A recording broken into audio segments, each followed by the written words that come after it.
Hello, कैसे हो? अगर तुम फारिग हो तो आज रात मिले क्या? अभी तो मैं घर जा रहा हूँ, मुझे नहीं लगता आज मिल पाऊंगा। अच्छा तो फिर किसी और दिन तय कर लेते हैं। वैसे जमीन वाले मामले में मैं ठीक थी और तुम गलत थे।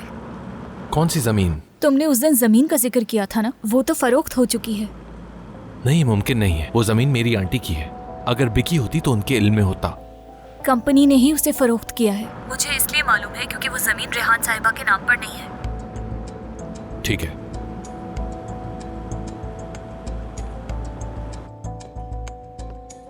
ठीक है वकील साहब, हम फिर कल आपका इंतजार करेंगे। खुदा हाफिज, ख्याल रखें।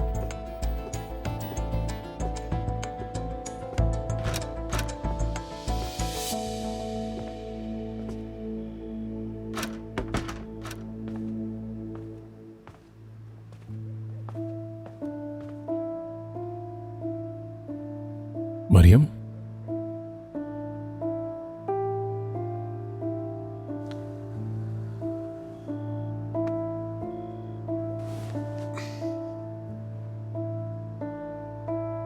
अम्मी ने बताया मुझे तुमने मुझे और रेहान को साथ देखा और गलत मतलब निकाल लिया। तुमने पूरी बात ही गलत समझ ली मरियम। खुदा के लिए अब इस बात को परेशानी का बाइस मत बनाओ।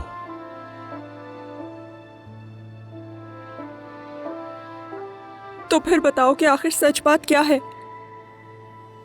क्या इस तरह से दूर बैठकर तसल्ली दोगे मुझे? ये भी कह सकते थे कि चलो उठो, ऐसा कुछ नहीं। फिगर अम्मी ने मुझे बच्चों की तरह डांट कर मुझे कमरे में भेज दिया।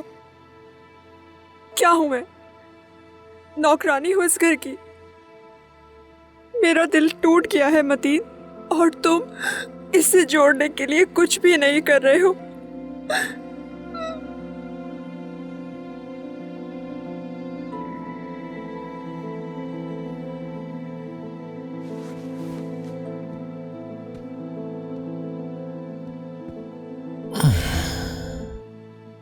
देखो, मैं तुम्हारा दिल जोड़ने की कोशिश नहीं कर रहा हूं, क्योंकि मैंने तुम्हारा दिल कभी तोड़ा ही नहीं है और ना कभी ऐसा तुमने होगा। मुझसे झूठ बोला है मतीन, बस इतना ही काफी है। मैं झूठ नहीं बोल रहा। बोला है तुमने बोला मैं काम से जा रहा हूँ, फिर तुम उसके साथ बोट पर बैठकर कहीं चले गए। क्या तुमने मेरा और रेहान का पीछा किया था मरियम? नहीं, मैंने ऐसा कुछ नहीं किया, बिल्कुल।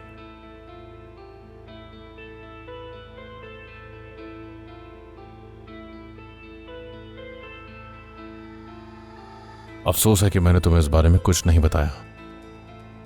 तुम्हें बुरा लगा इस बात का, मैं जानता हूं। बहुत शुक्रिया।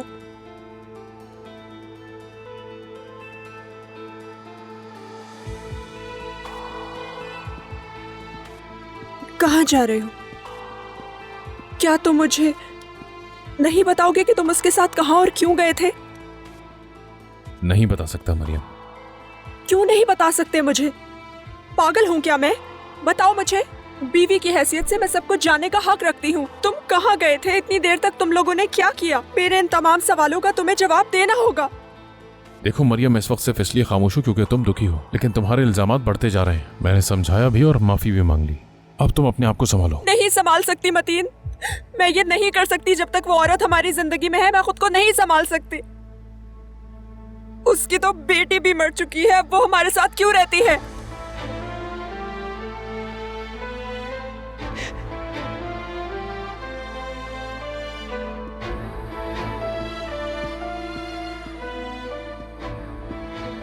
कहाँ जा रहे हो? मैं दूसरे कमरे में जाकर सोऊंगा।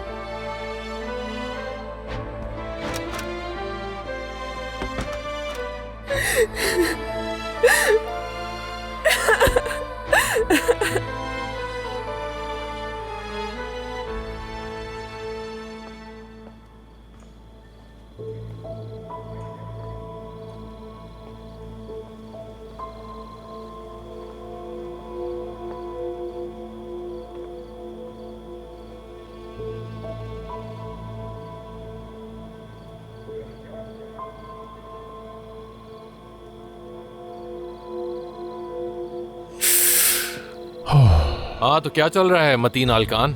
हाँ बॉस, बड़े साहब बताइए ना, क्या हो रहा है? आज का दिन बहुत थकाने वाला था, इसलिए अब कोई उल्टी बात मत करना राज। क्या मुझे मेरी जायदाद से बेदखल करने का इरादा है आपका? आधी रात को ये क्या बातें कर रहे हो? और ढंग से बात किया करो मुझसे। हाँ बिल्कुल, क्योंकि आप मेरे बड़े भाई हैं ना।